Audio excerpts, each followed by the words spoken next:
संतोष sir जी अजय निषाद आज कांग्रेस के दामन थाम सकते हैं, इस पर क्या कहना चाह रहे हैं आप? देखिए, अजय निषाद जी को हमको ये नहीं अनुभव हो रहा था कि अजय निषाद जी इतना नीचे चले जाएंगे। क्यों नहीं जाएंगे?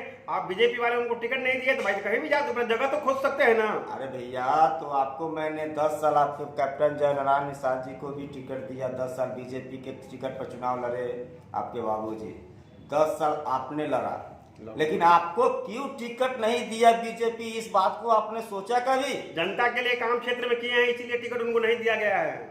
इसलिए आपको अजय निषाद जी आपको टिकट नहीं दिया गया है कि आप 16% कमीशन पे दिल्ली में दरबार लगाते थे। सुन लीजिए, आज हम बोल रहे हैं, और आपका पूरे 5 विधानसभा में आपका निगेटिविटी फैला हुआ है कि अजय निषाद कोई काम नहीं करते हैं।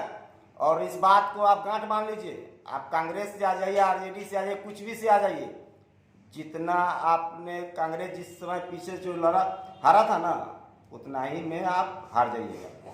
आपको हो सकता है कि आपको बचाने के लिए जमानत जब्त हो जाएगा। अजय निषाद जी तो बोल रहे थे कि हमको कुर्सी की लालच नहीं है, तो फिर ऐसा करने का उनको मौका है, मैंने क्यों ऐसा कर रहे हैं वो? देखिए, अजय निषाद जी को एक चीज को सोचना चाहिए, चलो हमने 20 साल राज किया लोकसभा में, कम से कम आज भी तो किसी को मौका दे। 20 साल की 10 साल 10 साल ही तो 10 साल बाबूजी भी इनका में तो राज किए ना। बाबूजी परिवार, छोड़िए। अरे कैसे छोड़ दे, परिवार इन्हीं का है ना। जैसे परिवारवाद भी तो इनका चलते आ रहा है। तो वही तो मैंने परिवार से अलग को मैंने टिकट दिया ना। मोदी जी ने कोई गलत नहीं किया है। अजय निषाद जी का परफॉर्मेंस 90% नहीं गया दिल्ली। आपने सोचते हो कि मेरा परफॉर्मेंस अच्छा लोग दे देगा, वहाँ नहीं, यहाँ के एक्टिविटी को चेक किया जाता है। मुजफ्फरपुर वैशाली लोकसभा में हम भी गए थे कोई सर्वे करने के लिए, तो वहाँ के जनता लोग का मांग यही था कि अजय निषाद जी को नहीं चाहिए, क्योंकि क्षेत्र में काम उन्होंने नहीं किए हैं। तो इस पर बोलिए आप।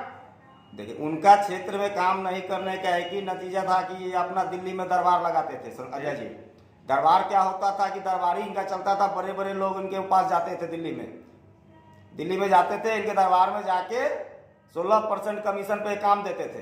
तो यहाँ जनता से क्या मतलब है? इनका रिफंड जो पार्टी फंड जो आता था, जो भी पैसे आती है काम करने के लिए जनता के लिए, उसने आपको पूरा किया क्या? संतोष सर जी, ये कांग्रेस के दामन थाम लेंगे। हाँ। तो आपको लग रहा है कि आप मुजफ्फरपुर विधानसभा से मैंने जीत पाएंगे?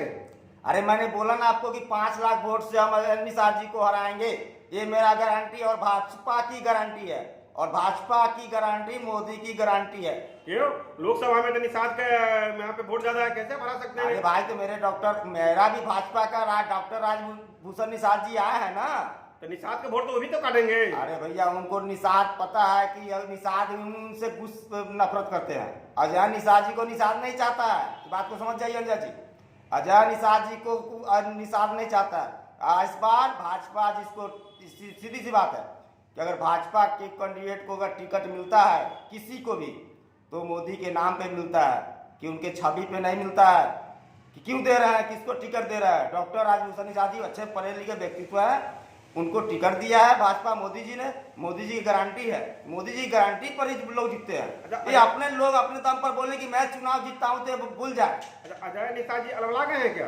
अजय निषाद जी को मैंने ये सपने में भी नहीं सोचा था कि कुर्सी के लिए यहाँ तक गिर जाएंगे, कांग्रेस के गोद में चले जाएंगे। अरे आपने जो देश को तोड़ने की बात करता हो, आतंकवादी को पनाह देता हो, उस पार्टी में आप शामिल हो रहे हैं अजय निषाद जी। आपको जनता सबक सिखाएगी। 24 में फिर मोदी जी आएंगे, ये बात को समझ जाइए। 400 पार, अब की बार मोदी सरकार। जय हिंद, जय भारत, भारत माता की जय, वंदे मातरम।